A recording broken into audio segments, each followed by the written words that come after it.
I'm Jane Miller, the children's librarian at the Mission Branch Library. I'm here to tell you a little bit about Kids Time. Kids Time is our weekly program this summer where we have a story time followed by a program. Today, for example, we're having the story of the Three Little Pigs.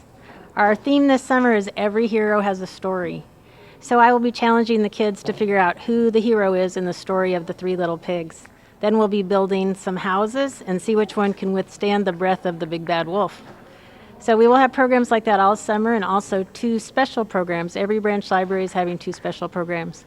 We'll be having a puppet show, and we'll also be having a show with real live animals that the kids can hold on to. And then, of course, we'll be having our summer reading program where the kids read books, and at the end of the summer they get to claim their prize, which is a brand new free book. Thank you for visiting. Clap your hands, stomp your feet, wiggle all around. Reach your hands high in the air, now let's touch the ground. Hold your head, hold your hips, give yourself a hug. Lean to the front, lean to the back, now sit down on the rug. Good job. Good job. Okay, you ready? Ready. This is called Wait, No Paint. Once upon a time, there were 3 little pigs. They lived together in an old house on top of the hill. They look a little different from the other ones. Yep. Along with 73 other little pigs. Oh my goodness. Which is why they decided to leave their home and build their own little houses.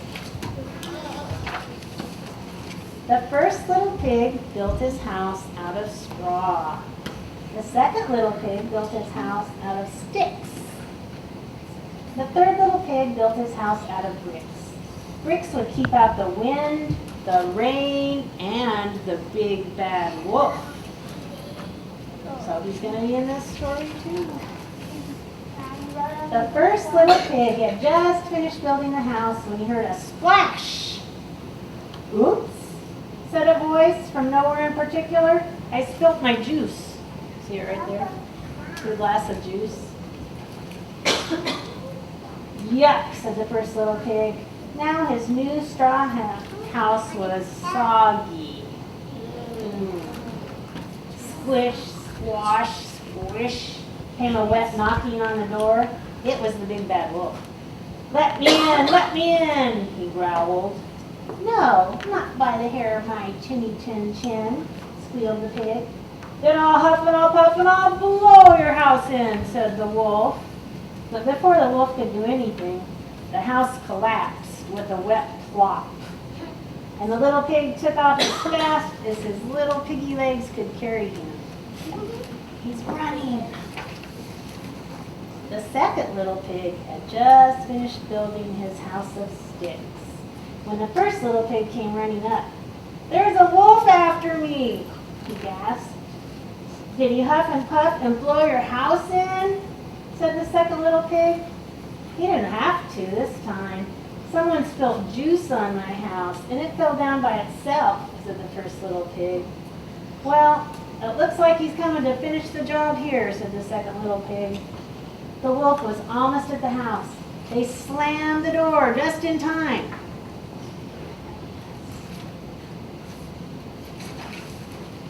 Ow!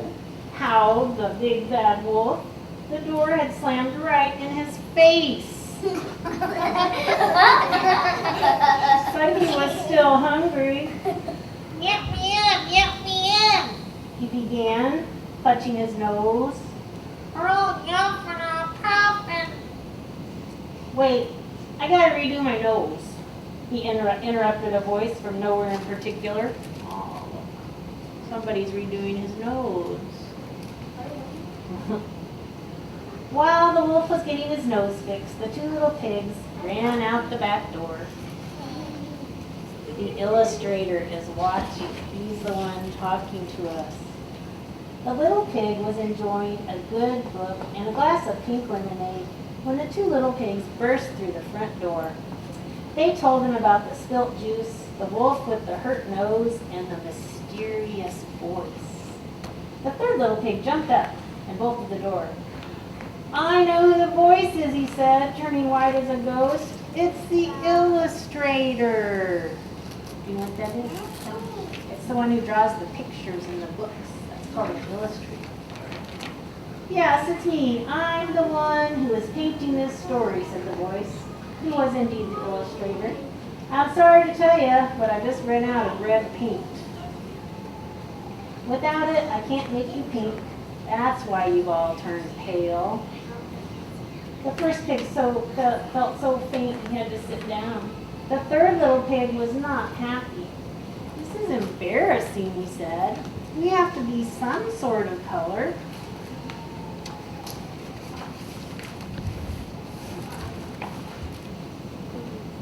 What color there? Looks like they're sick. Suddenly, the three little pigs felt queasy, like they were riding a boat on a stormy sea. They looked at one another and gasped. They were green. Green all over. Green? You made us green, said the third little pig. You don't like it? Said the illustrator. The three little pigs shook their green heads. Well, I'll try to think of something else, but be careful, the illustrator continued. The wolf is coming. There he is. You think he likes green pigs? The wolf was, in fact, right at the door. Let me in, let me in. All this running around was making him hungry. He didn't care what color the pigs were, as long as he could gobble them up. No, not by the green hair of our green chinny chin chin, said the pigs. Well, then I'll huff, and I'll puff, and I'll... How's this? Interrupted the illustrator.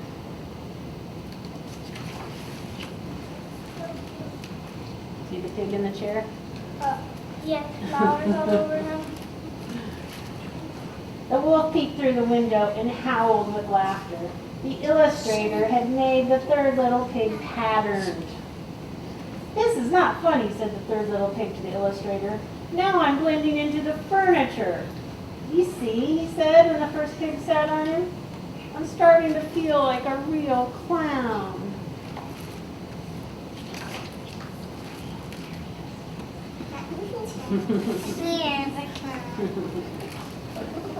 Suddenly, the third little pig looked like a clown. Uh-oh, said the first little pig. I think the illustrator misunderstood you. The second little pig explained to the illustrator that the third little pig had said he felt like a clown, not that he wanted to look like one. Oops, said the illustrator, and he made the third little pig pale again.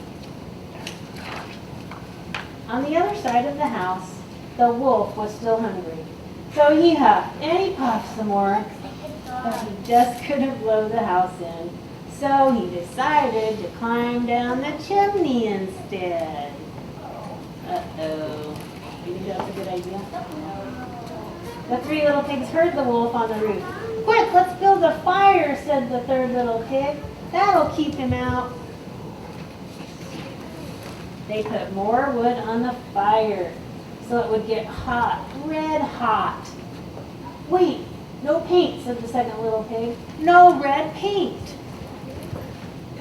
No red paint meant no fire. No fire meant the wolf would come down the chimney and gobble them up. Look, shouted the third little pig to the illustrator. Because you ran out of red paint, the wolf is about to eat us up. Do something, quick. We don't want to be in this story anymore. Okay, wait till you see what the illustrator did. You ready? Once upon a time, there were 3 bears, a mama bear, a papa bear, and a little baby bear. Goldilocks.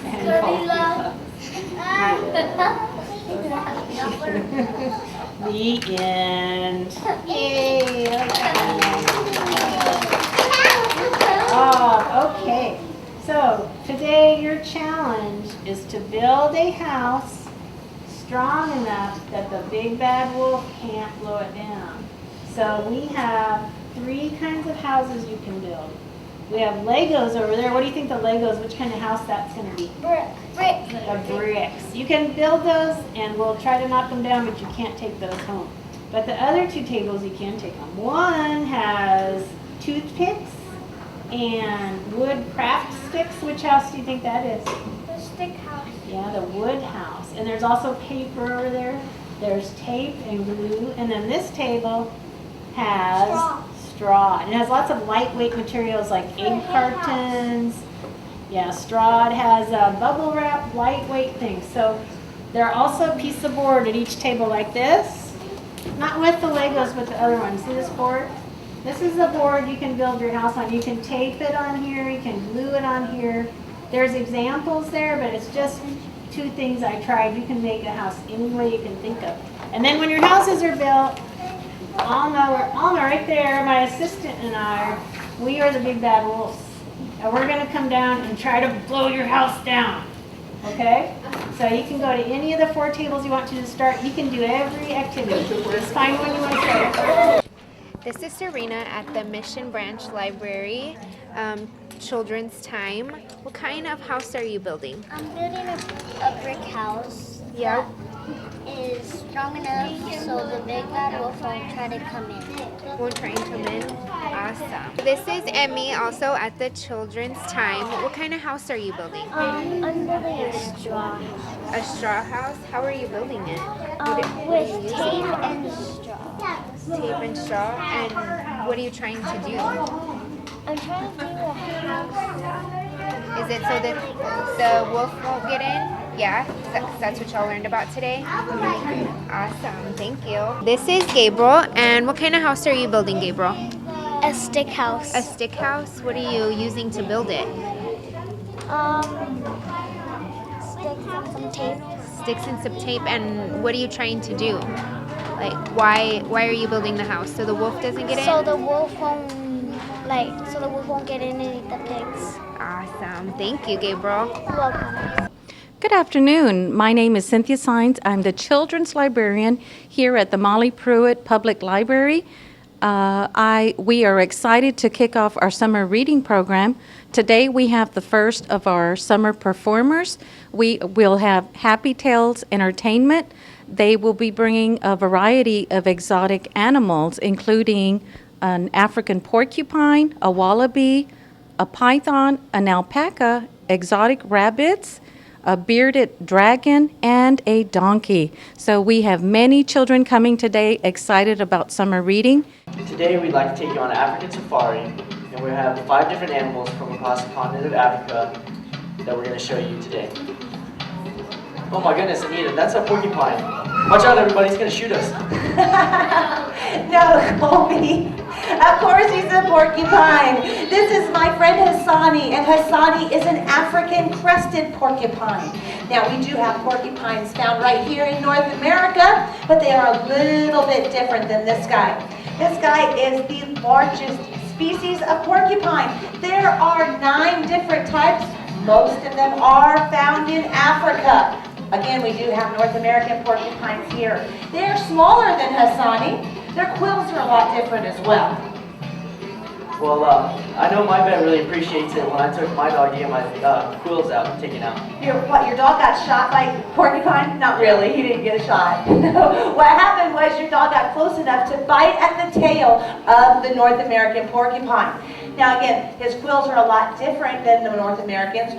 Hassani's quills range from 2 inches to 2 feet. These big white ones back here are about 2 feet long, and they generate all the way up here at his shoulder.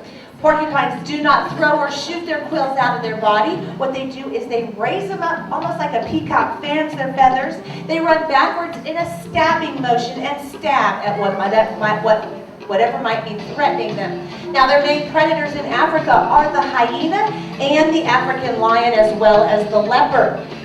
Most lions don't even mess with the African porcupine. He has such a huge defense mechanism that they don't even want to mess with them. What they'll do is they'll try to flip him over onto his back with their paw, but he's stabbing like this, really hard, really fast. The quills fall out just like hair. He stabs with enough force that the quill can go in about 1 inch. If the lion or the hyena does not get that quill out of his foot, that quill can keep moving into his body through osmotic pressure until it disrupts a major organ, an artery, a vein, and the animal can die from a porcupine quill. Most of the time they're just getting it in the foot though. Once that porcupine stabs him, The lion or the hyena is not so worried about eating the porcupine. So he has quills like the porcupine. Does he use them like the porcupine? Well, he uses them for defense, just like the porcupine, but he doesn't use them in the same manner. The porcupine fluffs out, like she was explaining, and he runs backwards in a stabbing motion. The hedgehog, if he gets scared, will roll up in a tight ball, and when he does that, his muscles make the quills go hard. So if you're a hyena or a wild dog or something like that, when you go to bite him, he'll get a good poke in your mouth, and you'll hopefully run the other way. I bet it feels like a big old pincushion, right? Yes. Can we touch him?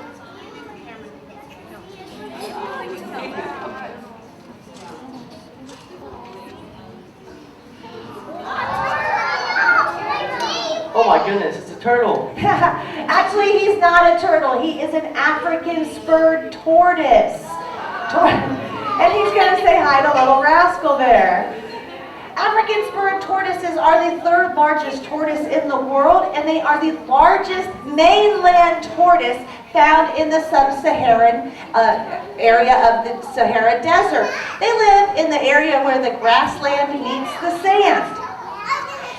Now, unlike turtles, he does not have flippers for front feet, okay, or back feet, so he cannot swim.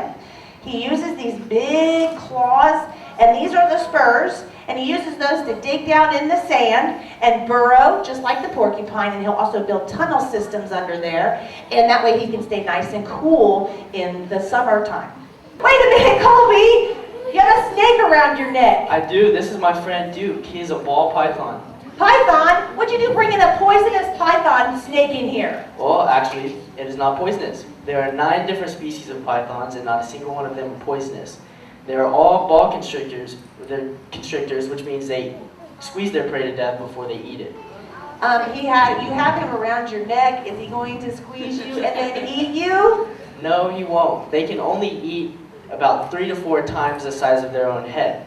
But thanks for the concern. Whew, I was worried there for a minute. So if he's not going to squeeze you and eat you, what does he eat? Well, he eats a rat once every about 10 days or so. They do not eat 3 times a day like us humans. He'll also eat more during the summer than you will in the winter. That's just how they work. Oh, okay. So he eats a rat. He eats once a week or so. How does he eat it if it's bigger than him? Well, okay, this is pretty interesting. So if there's something bigger than what his mouth can eat, they have a jaw that can actually come apart and fit to whatever they're going to eat. And then once they're done eating it, they just kind of massage it back into their mouth. And once they're done eating it, they yawn and it locks their jaw back into place. Oh, that's cool. Ooh, he's sticking his tongue out at you. What is he doing? Well, actually, what he's doing is he's smelling. You know how the snakes, they have a forked tongue. Well, they have 2 holes in their mouth, and when they stick their tongue out, they get scent on each one of those splits in their tongue. And when they stick their tongue back in their mouth, it hits those 2 holes and sends scent to his brain to tell him what's in his area. They are also a prey as well as a predator. So if a wild dog or other big snakes, birds of prey, such things like that, are trying to eat him, he always has to be aware of what's in his environment. Oh my goodness. We just came from Madagascar. This is my friend Baako. Can you wave hi? Wait a minute. Isn't that King Julian? Can I have his autograph? Well, Baako is a ring-tailed lemur just like King Julian. But there are 75, and no, you can't have his autograph. There are 75 living species of lemur, all found on the island of Madagascar off the west coast of Africa. 15 million years ago, the island of Madagascar split off from the continent of Africa, and all the lemurs got trapped out there on their own, and they never evolved any higher. They are considered a lesser primate. So, Colby, I have a question for you. Come here. What's that? Do you know what sets primates apart? Besides the fact that he's ripping this off my head. Do you know what sets primates apart from every other species of animal? If I remember correctly, I'm pretty sure it's because they can dance. Well, King Julian likes to move it, but Baako doesn't know how to do that. It's our thumbs. All primates have an opposable thumb. Hey, get up here and stay here for a second. I got to show off some stuff. Sit. Okay. All primates have an opposable thumb. That means we can touch each digit with our thumb. Hey, Baco, turn around. Never work with animals and children. There we go. Okay, show them your opposable thumb, how you can hold on and he can wrap.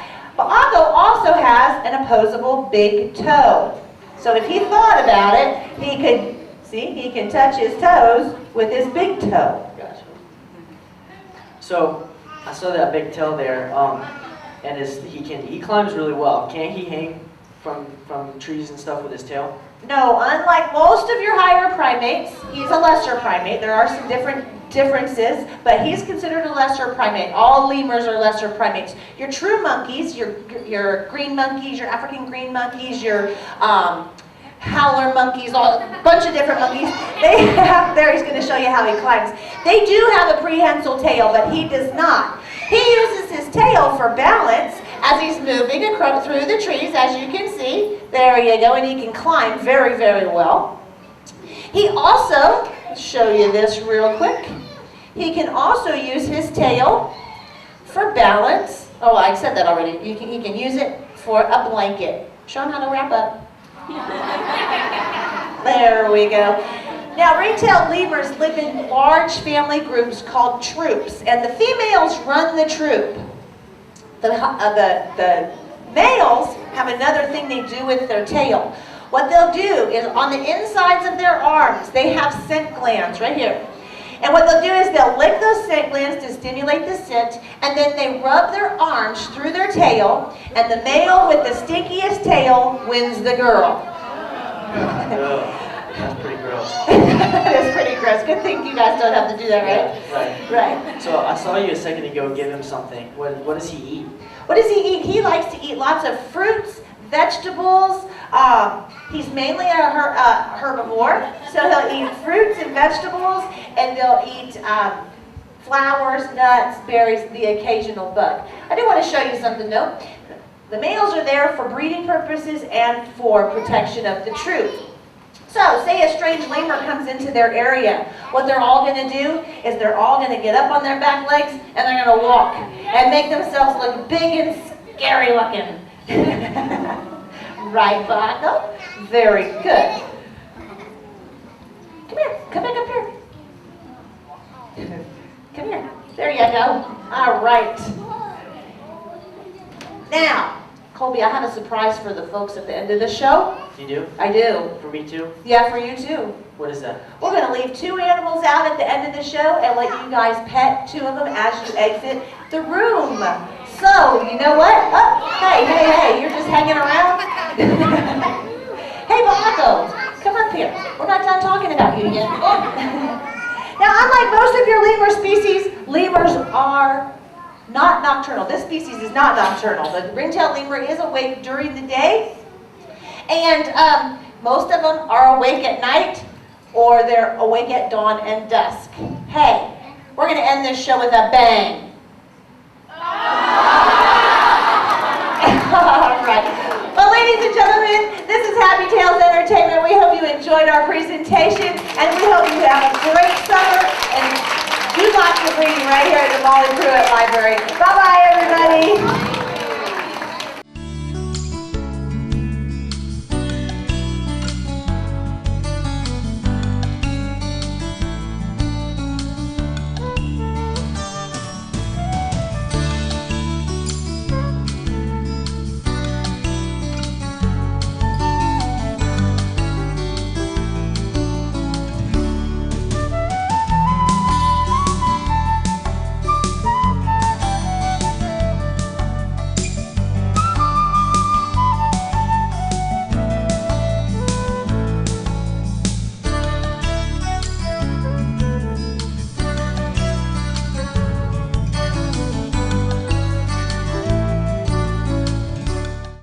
Hi, I'm Arturo Gallardo with San Antonio Public Library, and we are with Happy Tales with Anita and Colby. Yes, sir. Yes. So we'd like to ask you, how important do you think this is for San Antonio children?